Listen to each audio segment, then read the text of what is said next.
성자와 성령의 이름으로 아멘. 시작 기도를 말씀으로 시작하도록 하겠습니다. 당신은 여인들 가운데 가장 복되시며 당신 태중의 아기 복되십니다. 행복하십니다. 주님께서 하신 말씀이 이루어지리라고 믿으신 분. 성부와 성자와 성령의 이름으로 아멘. 주님의 이름으로 사랑합니다. 주님의 이름으로 사랑합니다. 네, 지난 시간에 성경을 읽을 때 주님을 만나는 길이 무엇인지 소개했습니다. 비교를 했었는데요. 성경을 보고 자기를 비춰볼 수도 있지만 그렇게 되면 자기 반성이나 자기 시선에 갇힐 위험이 있습니다. 그러나 우리가 성경을 보자마자 주님을 보기 시작하면 주님의 사랑의 초대에, 사랑의 잔치에 참여할 수 있는 그야말로 성경이 나를 비추고 늘 단지하는 슬픈 우울한 소식이 아니고 기쁜 소식이 될 수 있다는 길을 안내했습니다. 오늘은 좀 더 그것을 자세히 설명하면서 누구나 이것을 할 수 있는 방법이 무엇일까를 소개하도록 하겠습니다. 성모님도 성모님 역사 안에서 천사의 부르심을 받았을 때 처음에는 받아들이기 어려웠죠. 어떻게 보면 내가 남자를 알지 못하는데 어떻게 구세주를 임신하고 낳을 수 있습니까? 라는 그런 의혹을 제기하십니다. 그런데 이내 천사가 하는 말이 있었습니다. 천사가 하느님께서는 불가능한 일이 없다라는 말씀을 들으면서 35절의 말씀을 한번 봅시다. 성령께서 너에게 내려오시고 지극히 높으신 분의 힘이 너를 덮을 것이니 태어날 아기는 거룩하신 분 하느님의 아들이라 불릴 것이다. 성령과 하느님의 일에 대한 계획을 듣고 하느님께서 하시는 일은 불가능한 일이 없다는 그 말씀을 듣는 순간 자신의 의혹, 나는 남자를 알지 못합니다. 그런 일은 있을 수 있겠습니까? 라는 자신의 의문점을 털어버리게 됩니다. 성모님은 이처럼 어두운 의혹을 품고 살지 않고 하느님의 말씀, 성령과 하느님께는 불가능한 일이 없다는 이 말씀을 묵상하면서 자신 안에 잉태된 하느님의 말씀이 점점 실현될 수 있도록 주님께 응답하는 신앙의 어머니로 우리에게 다가오십니다. 이처럼 어떤 사람은 성모님이 맨 처음에 제기됐던 나는 남자를 알지 못하는데 자기의 한계, 부족함, 자기의 약점만을 늘 들춰내면서 살게 되면 아마 성모님이 누렸던 구세주의 어머니의 위치가 되기 어려웠을 것입니다. 그러나 성모님은 그런 부정적인 생각을 과감하게 떨쳐버리고 믿음의 여인 성모님은 하느님은 불가능한 일이 없다는 이 부르심을 굳게 믿고 주님의 말씀이 당신 안에서 이루어지는 것을 우리에게 이야기해 주고 있고 이 말씀을 다시 한번 보면 마리아가 천사에게 저는 남자를 알지 못합니다. 그러나 천사는 성령께서 지극히 높으신 분의 힘이 태어날 아기는 거룩한 분이라고 부를 것이라는 이 말씀을 묵상하면서 성모님은 그 말씀이 그대로 저에게 이루어지기를 바랍니다라는 이 마니피카 피앗을 끊임없이 외치면서 성모님은 예수 구세주를 우리에게 탄생시켜 주셨고 또 교회의 어머니가 되셨습니다. 우리 모두도 성모님처럼 말씀이 뿌려졌습니다. 그 말씀이 점점 커가서 하느님의 놀라운 일이 드러내는 그야말로 겨자씨 같은 씨앗이 될 수도 있고, 어떤 씨앗은 돌밭으로 머물러서 결실을 못 맺을 수 있습니다. 결실을 맺는 길이 무엇인가, 그것을 제가 여러분에게 안내해 드리도록 하겠습니다.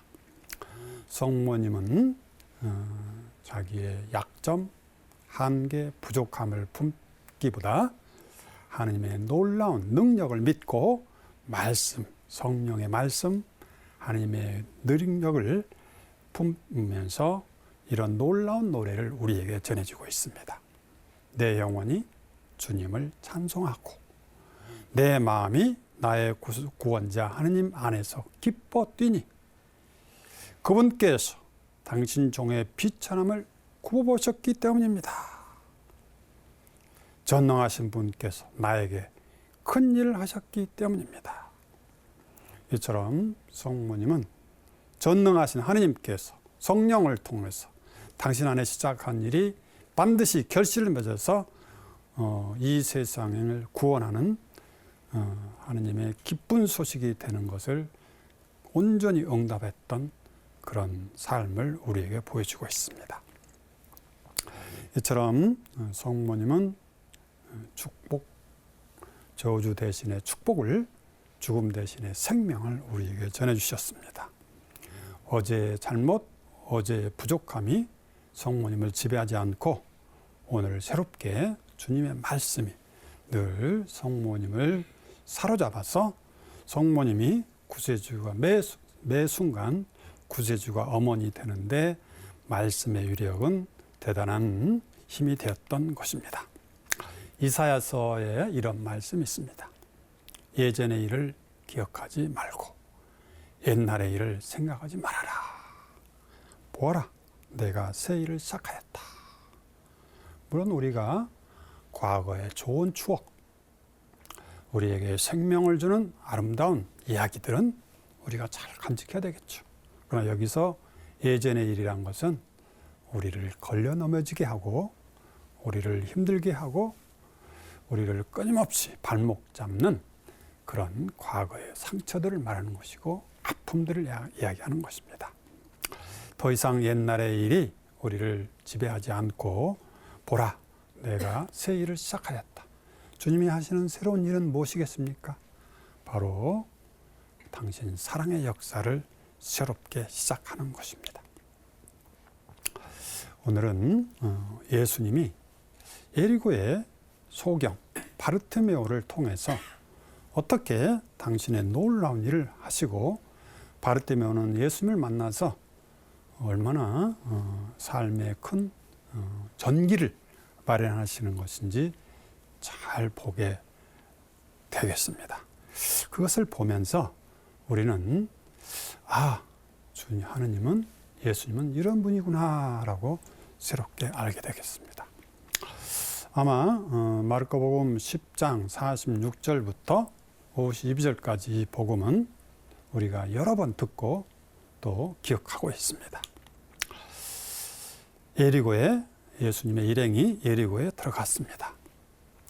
그때 티모데의 아들 바르티메오라는 눈먼 거지가 길가에 있다가 나자렛 사람 예수님이라는 소식을 듣고, 소리를 듣고 외쳤습니다. 다윗의 자손인 예수님, 저에게 자비를 베풀어 주십시오. 그러나 이때 예수님은 제자들과 많은 군중과 더불어 예리고를 떠나려고 준비하고 있었던 상태입니다. 어떻게 보면 이제 예리고에서 일을 마치고 이제 다른 데로 떠나기 위해서 한 길을 나온 상태였는데, 그때 옆에 길가에 있던 이 소경이 어떻게 보면 예수님의 일행이 가던 길을 막아서고 있는 것입니다. 방해를 받고 있는 것이죠.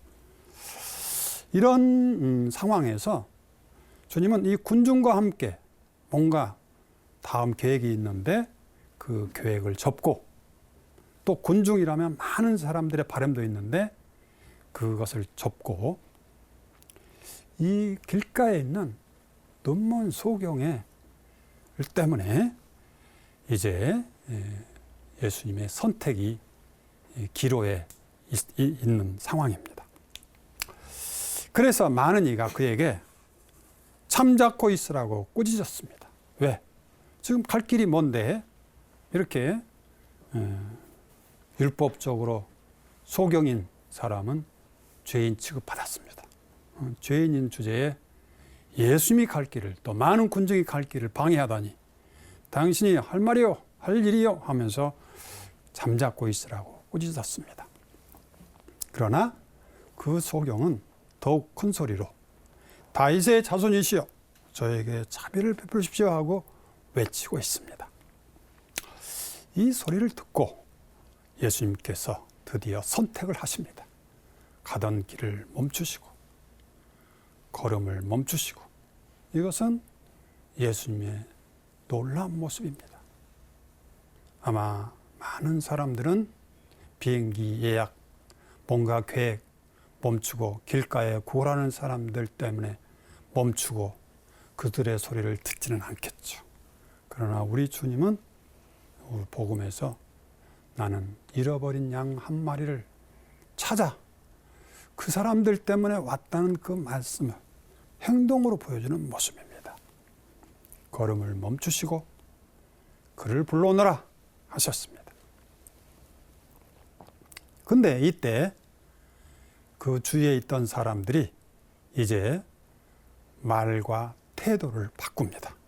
금방까지도 조용히 있어라, 잠자코 있어라 꾸짖었던 사람들이 예수님이 길을 걸음을 멈추고 그에게 말을 거는 순간, 그를 불러오너라 하고 그에게 관심을 갖는 순간, 군중들도 마음과 태도가 달라졌습니다.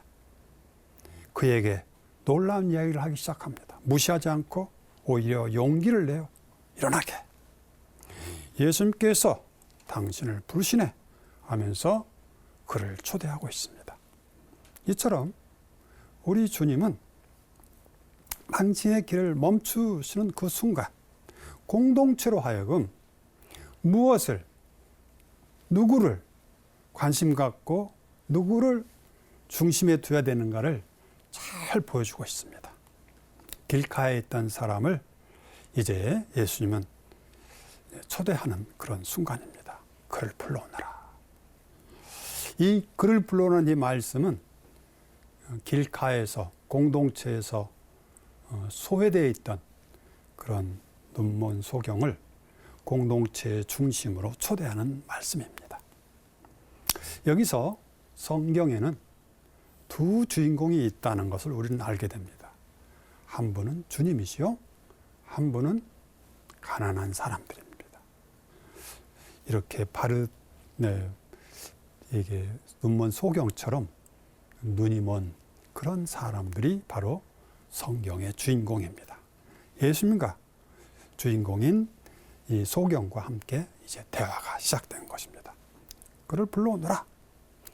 그를 용기를 내어 그는 일어나서 이제 달려옵니다. 그것을 50절은 이렇게 표현하고 있습니다. 그는 겉옷을 벗어던지고 벌떡 일어나 예수님께 갔다. 이 표정, 마치 온 세상을 얻는 것 같은 그런 기쁨의 환희의 몸짓이었습니다. 마치 처음으로 세상에 걸음을 뛰듯이 팔짝팔짝 뛰면서 자기의 기쁨을 표현한 그런 모습이 우리는 그려볼 수 있겠습니다. 겉옷을 벗어 던지고 벌떡 일어나 예수님께 달려갔습니다. 그때 예수님께서는 지금까지 소경에게 아무도 물어보지 않았던 소중한 질문을 던지십니다. 내가 너에게 무엇을 해주기를 바라느냐? 어떻게 보면 지금까지 소경의 엄마 외에는 이런 질문을 던지지 않았을 것입니다. 조용히 해라는 말만 들었지 그대가 바라는 게 무엇입니까? 나는 그대의 속마음, 그대의 갈망을 듣고 싶습니다. 그대가 진정 원하는 게 무엇입니까? 하고 질문해 준 사람이 아마 없었을 것입니다. 그러나 예수님은 그 길거리에 구걸하고 있던 그 소경에게 꼭 필요한 가장 절실한 내가 너에게 무엇을 해주기를 바라느냐라고 물으십니다. 우리가 어떤 상황이 닥치든 이 질문만 제대로 던지면 우리는 결코 빗나갈 일이 없을 것입니다. 진정 내가 원하는 것이 무엇인가?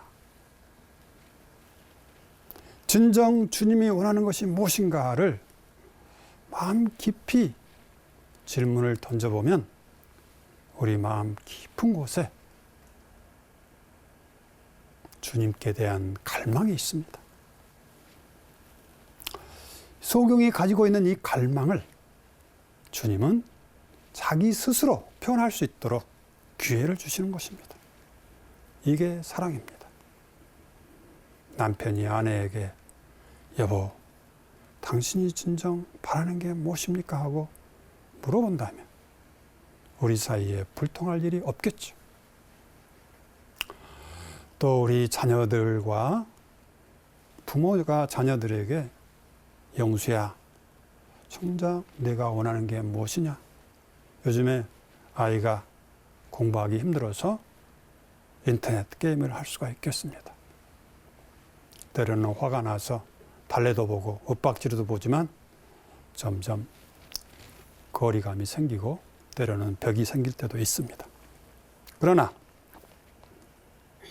우리가 예수님처럼 영수야, 네가 진정 바라는 게 뭐냐? 진정 내가 되고 싶은 게 뭐냐? 게이머가 되고 싶으냐? 아마 물어본다면 아이들이 아무도 나는 게이머가 되고 싶어요 그러지는 않을 겁니다. 자기들도 마음 깊은 곳에서는 공부 잘하고 싶어요. 엄마에게 칭찬받는 자녀가 되고 싶어요. 그러나 지금까지 정말 아이의 입장에서 아이의 속 깊은 데서 일어나는 그 갈망을 알고자 질문해 준 사람이 없었을 때 아이는 이렇게 방황하게 되는 것이죠. 예수님께서는 그것을 간파하신 것입니다. 내가 너에게 무엇을 해주기를 바라느냐 하고 물으시자 그 눈먼이가 스승님, 제가 다시 볼 수 계십시오 하고 외쳤습니다. 앞에서는 좀 막연하게 그냥 자비를 베풀으십시오 했다가 주님께서 정말 마음 깊은 곳에서 그대가 원하는 게 무엇이냐 하고 정말 헤아리는 마음을 살피는 마음으로 존중하는 마음으로 그의 말을 귀담아 들려는 마음으로 물어봤기 때문에 자기 마음 깊은 곳에 갈망을 이야기해 주고 있습니다. 스승님, 제가 다시 볼 수 있게 해주십시오. 우리가 세상 살아가면서 눈이 떠 있다고 하지만 진정 우리가 내 안에서 주님을 발견할 수 있다면 얼마나 좋겠습니까? 내가 함께 사는 배우자 안에서 주님의 발자취를 보기 시작한다면 우리 가정 안에 뭔가 놀라운 일이 일어날 것입니다. 그러나 우리는 볼 수 없으면서도 늘 보고 있다고 착각하는 경우가 많습니다. 어떻게 보면 우리 소경, 눈먼 소경에게 주님께서는 그대가 원하는 게 무엇이냐는 이 질문 앞에서 이 소경은 자기의 갈망을 분명하게 알고 있었습니다. 스승님, 제가 다시 볼 수 있게 해주십시오. 예수님께서 그에게 가거라, 가거라, 내 믿음이 너를 구원하였다 하고 이를 넣습니다. 이 말씀도 소경은 처음 들어봤을 것입니다. 가거라, 내 믿음이 너를 구원하였다. 소경이 뭔가 자기의 어떤 그 한계, 자기의 그 소외된 상황을 정말 이렇게 뭔가 극복하면서 외쳤던 그 한마디로 표현됐던 그 아주 작은 믿음을 우리 주님은 아주 소중하게 여기시고 이 소경을 치유하는 그런 지렛대요 원천으로 삼고 계시는 것입니다. 이분이 바로 우리 주님이시죠.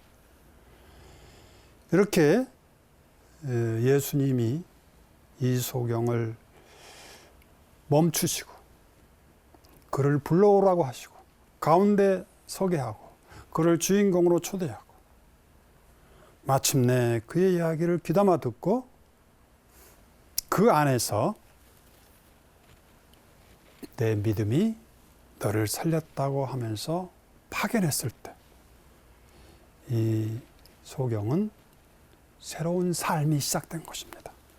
볼 수 있을 뿐만 아니라 참으로 자기 자신을 인간답게 여겨주고 인간답게 취급해주고 그 많은 군중들 속에서 자기가 주인의식을 갖고 자기 이야기를 떳떳이 이야기할 때 그 소리를 귀담아 듣고 그 소리를 지렛대로 하여 내 믿음, 내가 고백하는 볼 수 있게 해주십시오 하고 나를 믿고 외쳤던 그 신앙 고백이 그대의 눈을 열게 했다는 이 놀라운 하느님의 말씀은 눈먼 소경의 일생을 힘을 주고 용기를 주고 힘의 원천이 되었을 것입니다. 이처럼 이 짧은 내용이지만 우리 주님은 이 소경을 통해서 사람을 어떻게 대해야 되는지, 사람을 어떻게 만나야 되는지, 그 만남이 어떤 형태로 이어져야 되는지 알게 됩니다. 그러나 많은 사람들이 이 복음을 보고 좀 다른 방향으로 성서를 볼 위험이 있습니다. 그래서 복음 묵상 나누기에 구체적인 사례를 제가 적어 왔습니다. 이거는 제 이야기가 아니고 우리 교우들이 이렇게 나눴던 내용들을 그대로 적어 봤습니다. 이거를 보면서 어떤 거는 제가 이렇게 제시한 대로 잘 했고 어떤 부분은 조금만 고치면 그쪽으로 올 수 있는 그런 준비가 어느 정도 되어 있습니다. 자, 첫 번째 이야기는 마리아라는 분이 하신 말씀인데 먼저 제가 주어를 주님으로 시작하라고 했는데 이분은 주님이 아니고 제 딸이 하면서 자기로 시작했습니다. 우리가 가능하면 주님의 말씀, 주님의 행동, 주님으로 시작하면 좀 빗나갈 일이 없는데 제 딸, 제 이야기로 시작하면 조금 자기 반성으로 흘릴 위험이 있습니다. 내용 보면 그런 경향이 있죠. 그 아이는 제 딸의 이야기입니다. 자라면서 매사가 불만이고 반항하는 아이였습니다. 교복은 짧게 줄여입고 화장하고 컬러렌즈 끼고 댄스 동아리 한다고 몰려다녔습니다. 엄마는 잘못될까 봐 아이를 꾸짖게 되니 아이와의 갈등이 지속되었습니다. 저는 오늘 복음에 용기를 내어 일어나게 하는 용기를 내어라는 말씀을 묵상하며 주님께 기도하며 위로와 힘을 받지만 여전히 아이를 보면 답답하기만 합니다. 뭐 이렇게 해도 묵상 나눔을 잘한 것입니다. 그러나 여기서 멈추지 않고 한 단계 발전할 수 있는 길이 있다는 것을 말씀드리고 싶습니다. 자, 여기서 보면 주님과 소경과 나누는 기쁨의 잔치에 들어가지 못하고 단순히 성경의 말씀 한마디를 딱 집어서 용기란 말이 생각나니까 그 용기 내어란 말만 인용했을 뿐입니다. 용기 내어 그 말에 정말 소경과 예수님 사이에 오고 가는 사랑의 기쁨, 사랑하는 마음, 서로 신뢰하는 마음, 그 다음에 소경이 뭔가 삶을 새롭게 시작하면서 거기서 오는 기쁨, 예수님이 그거를 보고 기뻐하는 거, 이런 주님의 생생한 모습은 뒤로 하고 단순히 문자만, 구절만 딱 따와서 이렇게 하면서 이야기하니까 결국 마지막에 보면 답답하기만 합니다로 끝나버립니다. 이게 자기 중심의 성성 묵상의 한계라는 것입니다. 그래서 자기와 자기 자녀의 문제를 보고 반성하는 쪽으로 흘러가 버리고 뭔가 자기가 시도를 합니다. 용기를 내어 일어나게 하고 그런 말을 사용하고 싶지만 결국 사용하는 것은 말씀으로 오신 주님이 내 안에서 하는 게 아니고 누가 하는 겁니까? 자기 자신이 단순히 말만 따와가지고 자기가 외치기 때문에 여전히 힘들고 팍팍하고 잘 안 될 때 실망하게 되고 그 다음에 우울하게 된다는 것입니다. 우리는 주님이 살아계신, 부활하셔서 말씀으로 오신 주님이 성서 상황 안에서 살아계시듯이 우리 삶 안에서 살아있는 것을 믿고 그분의 힘이 우리를 움직인다는 것을 알고 있습니다. 제가 들은 이야기인데 키가 작은 아이가 유치원에 가지 않으려고 한다는 것을 들었습니다. 엄마가 왜 그런가 처음에는 이야기하는데 가만히 보니까 자기보다 키가 큰 아이들 때문에 키가 죽어서 안 가려고 하는 거예요. 저는 이 이야기를 보면서 마치 우리 신앙인들이 하늘나라 잔치에 초대받았는데 나는 뭐가 부족해서 거기에 못 들어가. 나는 한계가 있어서 못 들어가. 늘 자기 반성하다가 결국 하느님이 주신 그 하늘나라 말씀의 잔치에 들어가지 못하는 게 아닌가 하는 생각이 들었습니다. 고린도 후서 4장 7절에 보면 우리는 이 보물을, 하나님 주신 보물을 질그릇 속에 지니고 있습니다. 그 엄청난 힘은 하느님의 것으로 우리에게서 나오는 힘이 아님을 보여주시는 것입니다. 그래요. 우리는 질그릇이지만 아니면 끊임없이 당신의 보화를 넣어주신다는 것을 굳게 믿고 우리의 한계, 그것에 걸려 넘어져서 혼인잔치에 들어가지 못하는 잘못을 범하지 않기를 바랍니다. 두 번째 예는 이것도 자기 중심 묵상의 한 형태인데요.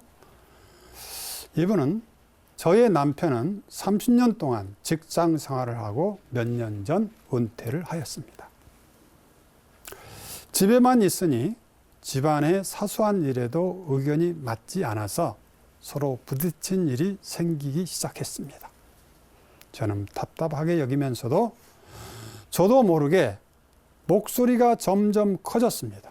결코 서로 감정이 폭발하여 부딪히는 일도 겪었습니다.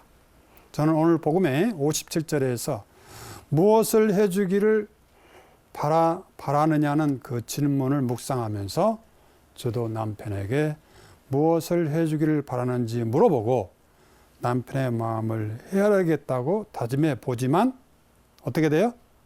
쉽게 고쳐지지가 않습니다. 왜? 누가 하기 때문에?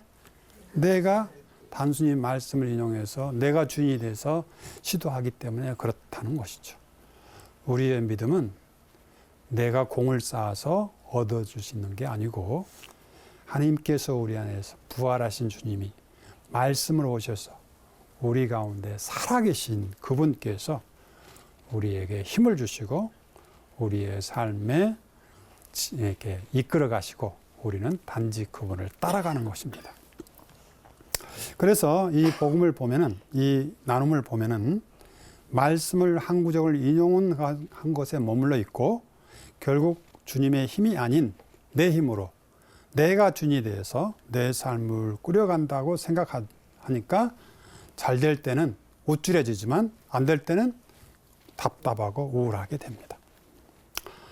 저는 여러분에게 소경과 예수님과의 만남에서 드러나는 이 치유의 영, 이 가득 찬 말씀으로 오신 주님을 알고 그분이 내 안에 머물게 하는 이 과정이 생략됐기 때문에 이런 일이 발생한다고 보는 것입니다. 또 다른 예는 베로니카 자매님의 이야기인데 이것은 굉장히 제가 바라는 바대로 잘 이끌어 왔습니다. 예수님께서는 예리고의 소경에게 주어가 어떻게 됐죠? 예수님으로 시작됐습니다. 이렇게 하면 잘 될 가능성이 많습니다.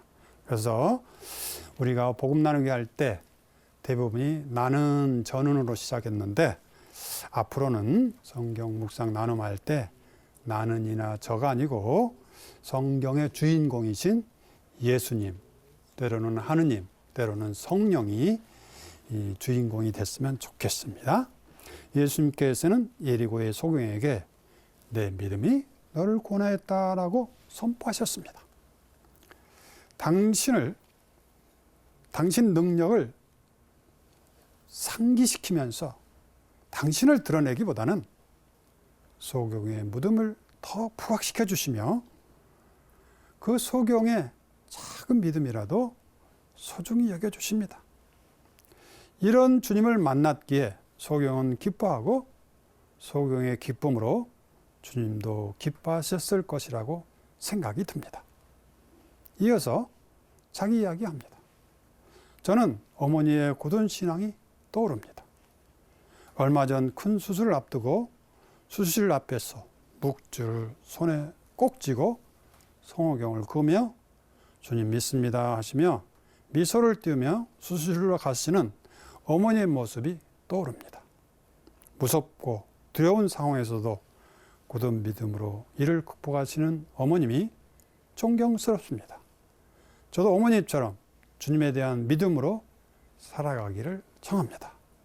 이처럼 의기소침하고 자기 반성으로 끝나고 우울하게 끝나는 게 아니고 뭔가 희망적인 결론으로 끝나고 있습니다.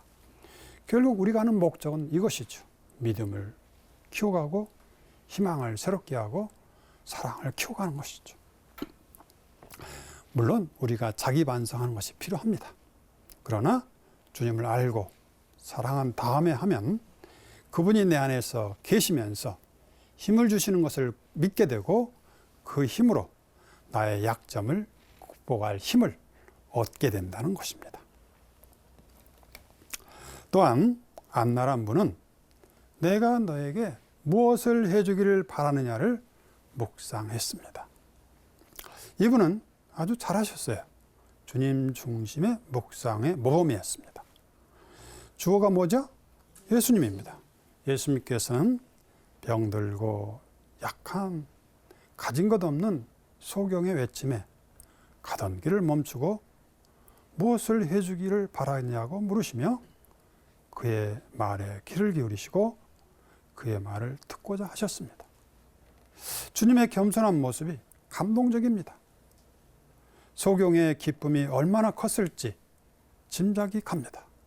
이처럼 예수님을 뭔가 예수님과 소경과의 오고 가는 기쁨, 서로 간의 기쁨의 나눔, 그러면서 그 따뜻한 분위기, 그런 주님의 모습을 묵상하고 바라본 다음에 그 주님에 비추어서 내 삶을 이야기할 때 내 삶의 모습은 비참함이 아니고 희망적으로 끝날 수 있는 가능성이 많다는 것입니다. 자, 이분의 이야기를 한번 봅시다. 저는 아이들에게 일방적으로 제 주장이나 뜻을 밀어붙이곤 했습니다. 이렇게 자기 반성으로 시작을 했지만 결론은 다른 모습이 됩니다. 왜? 부활하신 주님, 말씀으로 오신 주님이 이 자매님 안에 살아있기 때문이죠. 바로 이겁니다. 우리가 성경을 묵상하는 목적은 주님을 만나고 주님을 알고 부활하신 주님이 늘 당신 말씀 안에서 우리 안에서 살아있게 하는 것입니다. 내 뜻만이 자녀를 위한 것처럼 관철하면서 자녀를 힘들게 했던 것이 종종 있었습니다. 자신에게 질문을 던져주고 귀를 기울여주시는 소경의 기쁨을 생각하며 나도 무엇을 해주기를 바라냐라고 아이들에게 묻고 그들의 의견과 생각을 존중하고 자녀들과의 기쁨을 키워가고 싶습니다. 주님이 제 안에 살아계시면서 무엇을 해주기를 바라는지 질문하고 계심을 상기하게 됩니다. 결국 나의 옳음이 아니라 주님이 내 안에서 살아계시다는 믿음이 나를 구원하는 것입니다. 주님께서 내 믿음이 너를 살렸다는 것이 바로 이것입니다. 우리의 능력, 우리의 올바름, 우리가 잘 사는 것이 우리를 구원하는 게 아니라 우리가 어떤 상황에 있더라도 주님을 믿고 주님을 희망하는 이 믿음이 우리를 살린다는 아주 좋은 예를 이야기해 주고 있습니다. 또한 이 카타리나 자매님은 예수님께서 걸음을 멈추시고를 묵상했다고 합니다. 이것도 아주 잘된 묵상입니다. 주님께서는 가던 길을 멈추고 소경의 말에 귀를 기울여 주시면서 그의 바람을 듣고 믿음을 북돋워 주시고 치유해 주십니다. 주님과 소경 사이의 기쁨이 충만했으리라 생각됩니다. 이처럼 충만한 주님은 이 자매님의 마음 안에 따뜻하게 자리 잡고 있습니다. 자기의 삶의 이야기가 아주 사람들에게 기쁨을 줍니다. 몇 년 전 남편이 한쪽 귀 수술을 받았는데 전부 다 잘 안 들리게 되었습니다. 점점 더 예민해지는 남편을 볼 때마다 왜 저럴까 하고 힘들어 하기만 하고 귀 기울여 들어볼 생각은 안 했던 것 같습니다. 주님이 초대해 주신 오늘 나도 주님처럼 제 주장이나 생각을 멈추고 남편의 말에 귀를 기울이면서 용기를 줄 수 있는 말을 찾아보게 됩니다. 주님의 말씀이 제 안에 살아있게 하소서.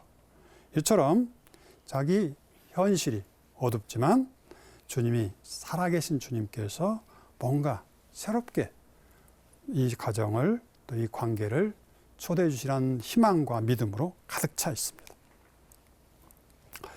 그래서 우리가 성경 묵상을 어떻게 하면 바람직한가를 구체적인 예를 들어서 제가 한번 말씀드리고자 합니다. 맨 먼저 읽은 성서 본문에서 주님은 어떤 말씀을 하시는가를 간단하게 밑줄을 긋던가 아니면 노트에 쓰는 것입니다. 예를 들어서 그를 불러오너라 한마디만. 처음부터 성서 전체 다 찾을 수는 없다고 보고 또 그럴 필요도 없습니다. 처음에 시작은 아주 단순하게 예를 들어서 가거라 하는 말씀을 묵상할 수도 있겠습니다. 또 어떤 분은 무엇을 해주기를 바라느냐 하면서 그거를 밑줄을 긋고 묵상할 수 있겠습니다. 첫째는 반복이라는 것입니다. 우리 가장 좋은 묵상은 성경 말씀을 반복하는 것입니다. 있는 그대로 반복하고 때로는 쓰고 묵상하고.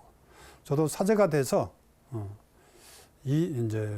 사제가 된 첫 해 두 번째 시간만 나면 신약성서 사복음서를 쓰기 시작했습니다. 2년째 될 때 요한복음 길이요 진리요 생명이신 주님 그걸 쓰고 있는 찰나에 그것이 글씨가 아니고 살아계신 주님의 모습으로 저에게 느껴진 적이 있습니다. 이처럼 말씀은 살아서 우리가 생각지도 않은 상태, 생각지도 않을 때 우리에게 다가오셔서 이렇게 만나주시기도 합니다. 이렇게 뭔가 내가 느끼게 다가오기도 하지만 오늘 우리가 묵상한 것처럼 우리가 소경과 예수님 사이에 오고 가는 따뜻한 모습에 우리가 바라보면서 참여하는 것. 이것이 바로 성경을 통해서 주님을 만나는 지름길이라고 볼 수 있습니다. 그래서 첫 번째는 주님 말씀을 간단하게 메모하거나 밑줄을 그으면서 그분을 바라봅니다. 두 번째, 이 주님은 누구신가 하면서 그 주님에 대해서 알고 싶은 마음을 주님께 표현하는 것입니다. 이것은 내 질문이 아니고 주님의 질문입니다. 여러분은 세상 사람들이 나를 누구라고 하는 것 같습니까? 하는 그런 질문을 했었습니다. 그런데 베드로에게는 진정 던진 물음, 너는 나를 누구라고 생각하느냐 하는 질문이 있습니다. 베드로는 그때 선생님은 살아계신 하나님의 아들 그리스도시라고 고백했기 때문에 예수님께서는 그 고백을 듣고 그것은 사람이 알려준 게 아니라 하나님이 알려준 것이다. 앞으로 너는 베드로, 케파하고 반석 위에 집을 지을 것이고 내가 하늘에서 매면 메어질 것이고 땅에서 매면 하늘에서 메어질 것이고 땅에서 풀면 하늘에서 풀어질 것이라는 그런 전권을 주는 그런 말씀이 있었습니다. 그래서 이 질문은 굉장히 중요합니다. 우리가 하나님을 예수님을 누구라고 생각하느냐에 따라서 나의 정체성이 결정됩니다. 그래서 우리 성서 볼 때마다 이분은 누구신가 하는 질문 앞에 서 있는 것입니다. 예수님은 누구와 만나시며 그들과 무엇을 주고받는가, 이것을 우리가 묵상하고 그 다음에 예수님의 모습과 인품과 마음은 무엇인가를 바라보면서 그분을 한 걸음 한 걸음 알게 됩니다. 네, 이제 주님의 말씀을 한번 바라봅시다. 나에게 이롭던 것을 나는 그리스도 때문에 모두 해로운 것으로 여기게 되었습니다. 나는 그리스도 때문에 모든 것을 잃었지만 그것들을 쓰레기로 여깁니다. 내가 그리스도를 얻고 그분 안에 있으려는 것입니다. 나는 죽음을 겪으시는 그분을 닮아 그분과 그분의 부활의 힘을 알고 그분 고난에 동참하는 법을 알고 싶습니다. 그리하여 어떻게든 죽은 이들 가운데서 살아계신 부활에 이를 수 있기를 바랍니다. 나는 이미 그것을 얻은 것도 아니고 목적지에 다다른 것도 아닙니다. 그것을 차지하려고 달려갈 따름입니다. 그리스도 예수께서 이미 나를 당신 것으로 찾아주셨기 때문입니다. 나는 내 뒤에 있는 것을 잊어버리고 앞에 있는 것을 향하여 달려가고 있습니다. 다음 시간에는 주님 묵상 나누기를 누구나 쉽고 즐겁게 할 수 있는 길을 소개하도록 하겠습니다. 성부와 성자와 성령의 이름으로 아멘.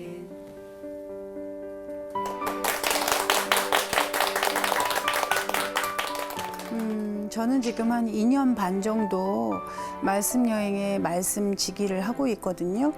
근데 매력이라면 이제 성당 생활을 하면서 신앙 공부를 여러 가지 방법으로 했잖아요. 뭐 100주간도 하고 뭐 40주간도 하고 여러 가지 공부를 했는데 맨 처음에 이 공부를 할 때는 이 방법으로 접근을 할 때는 굉장히 낯설어서 적응하기가 쉽지는 않았어요. 그런데 하다 보니까 참 쉽구나 라는 생각이 들었어요. 성경이라는 것이 어려운 것이 아니구나라는 것을 알게 해주셨고, 그리고 또 하나 예수님의 말씀과 행동만을 쫓아서 저희가 이렇게 갔을 때 남는 여운이 굉장히 강하게 남았고요. 그리고 또 하나는 공동체원들이랑 같이 하는 활동인데 소공동체 활동을 전 또 반장 역할을 하고 있거든요. 소공동체 활동이 저절로 되더라고요. 그래서 이 팀원들이 예수님의 마음으로 자기도 모르게 조금씩 변해가면서 다 협조를 잘하게 되는 거예요. 사랑의 마음이라는 게 나도 모르게 조금씩 생기지 않았을까라는 생각. 저는 그 말씀 나누기를 하면서 제 생활에 엄청 큰 변화가 있었습니다. 먼저 마르코복음 10장 52절에 내 믿음이 너를 구원하였다. 그 말씀이 계속 자주 나오잖아요. 그래서 저 믿음이 무엇인가? 믿음이 무엇이길래 구원을 하는 건가? 그 의문을 가지고 제가 보니까 믿음이란 내 생활 중심에서 하느님 생활 중심으로 옮겨가는 것이더라고요. 그때 구원을 받는구나. 그것을 알고 내가 이 믿음을 가지고 우리 가정이라는 작은 소규모의 공동체에서 어떻게 어떻게 남편과 나의 관계를 원활하게 할까? 이런 것을 제가 한번 실천을 해봤습니다. 제가 성당에서 여러 가지 활동을 하거나 공부를 하거나 봉사를 하거나 하는데 조금 힘들면 저는 이제 도망을 가고 싶습니다. 그래서 제 의지대로 좀 피하기도 하고 숨기도 하고 제 마음이 좀 풀릴 때 또 나와서 같이 활동도 하고 그랬는데 이 복음 나누기를 하면서 이 묵상과 여러 가지 예수님을 자세히 이렇게 살펴보는 그 과정을 거치면서 그런 것이 많이 사라졌어요.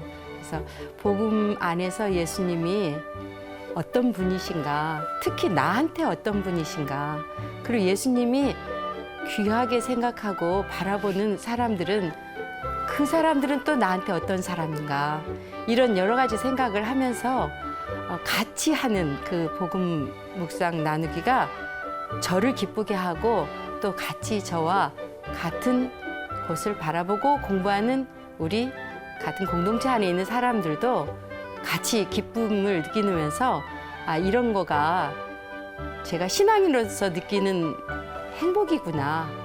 또 그리고 이것을 또 우리가 남한테 전해줘야 되는구나 하는 것을 많이 느꼈습니다.